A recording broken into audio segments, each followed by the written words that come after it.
you need to hold on, please feel welcome to grab the saddle or grab the mane or grab the saddle pad. Any of that there will help you catch your balance if you start to lose it. But the most important thing for you to do is just to relax. I like to describe your legs as being draped around the horse. You know, like a drape, a curtain that hangs on the curtain rod. It's not stiff on the curtain rod, it's just hanging there.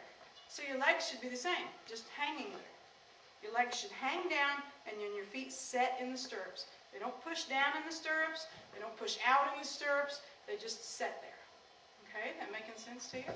So all you have to do basically is relax. Right? But that's harder to do on his head, neck, and shoulders. And watch what happens.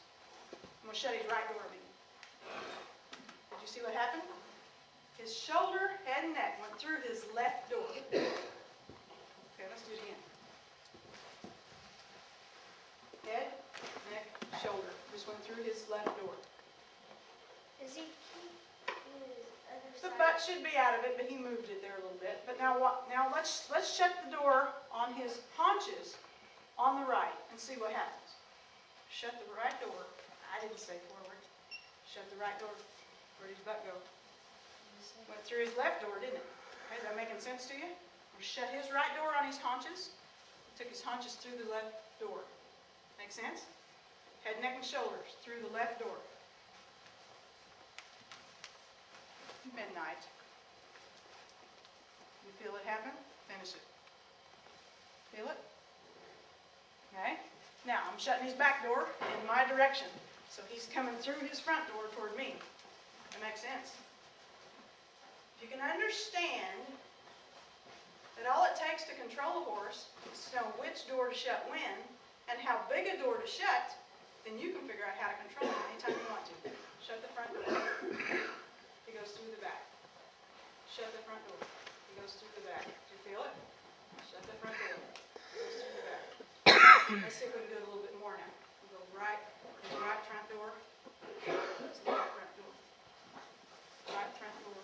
Left front door. Right front door. You feel that? Okay. Makes sense to you? Yeah. So not only can I shut it on half of his body sideways, I can shut it on half of his body lengthways. So I can raise my right hand, which activates his left side, and now his right side, and now his left side to hit it. Now his right side, now his left. That makes sense to you? Okay. Horses aren't hard to understand. You just got to train yourself to understand them. Okay. So, let's say I want him to put his head down and eat grass. There's times you would want him to eat grass, wouldn't it? If you went on a trail ride and you stopped for lunch, wouldn't it be all right if he ate grass?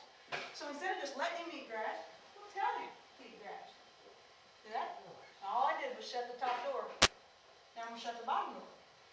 Up his head comes. Isn't that cool? Yeah. You can do anything you want to do with the horse if you understand what motivates him. He doesn't like to be uncomfortable. So if you make him uncomfortable, but it stops immediately that he tries something, that he does the right thing, he's going to get to where he'll do it really easy, like shutting the front door. He goes through the back door. Shut the back door. He comes through the front. Shut the front door.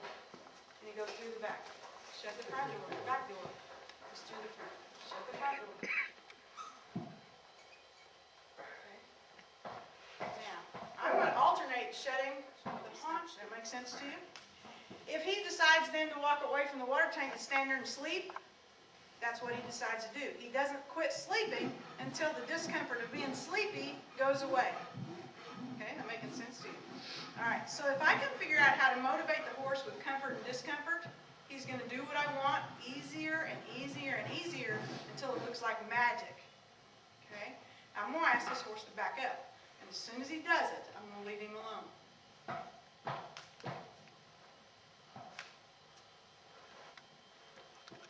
I'm going to ask him again. Well, that's pretty cool. He says you move your finger and he'll back up. The reason it works is because it's horse. Now, if horses are motivated by comfort and discomfort, like I said, then all I have to do is figure out a way to make him uncomfortable when I want him to do something in the right spot. And when he does it, I got to leave him alone. So then we have to understand, well, how can we control that horse? Well, he's got 6 different directions he can move. If I can start with controlling where he goes when, then I have a good jump on getting him to do what I want when I want him to do it. So if we talk about the directions he can move forward and backwards, right and left, and he can move up and down. Oh, Now the yes, up, that. huh? Yes. Yeah, good. When he goes up, he can raise his head up really high so you can't get the halter or the bridle on, or he can rear up and put his front legs and his head and shoulders in the air, or he can literally jump up in the air with all 4 feet and his whole body be off the ground. Now going down, he could put his head down low when you're trying to put the bridle on, or down low eating grass when you're trying to put the halter on. Equally troublesome if you want to put the halter on, because you're having to lean way down here to put the halter on him. He can also lay down. He can paw, which is going through the bottom door because he's slamming his foot down and scraping it back. He can also lay down. Some horses, when they don't want to go for the rider, they just lay down. Or if you take them out in a pond and you think you're giving them a drink, they lay down because they want to get wet because it's hot. That's when they go through the bottom door, okay? Right and left, obviously, if he turns right or turns left, or if he walks sideways to the right or sideways to the left, he's going through those doors, those directions. If you think of those directions as doors, he's got a front door, back door, right door, left door, top door, bottom door, and he's motivated by discomfort and comfort, and all I have to do is make him uncomfortable on one door, and he'll go through the other one. Make sense? Okay, so if I shut his front door, where's he going to go? He's going to go through the back door. If I shut his front door, his back door, where's he going to go? Through the front. If I shut the back, he'll go through the front. If I shut the front, he goes through the back. Make sense? So it's the opposite door. If I tell him to go left, to his right, if I shut this left door, the whole door, what's he going to do? He's going to go right because I'm shutting the left door. Do you feel him going sideways to the right? Okay. Now I'm just going to shut his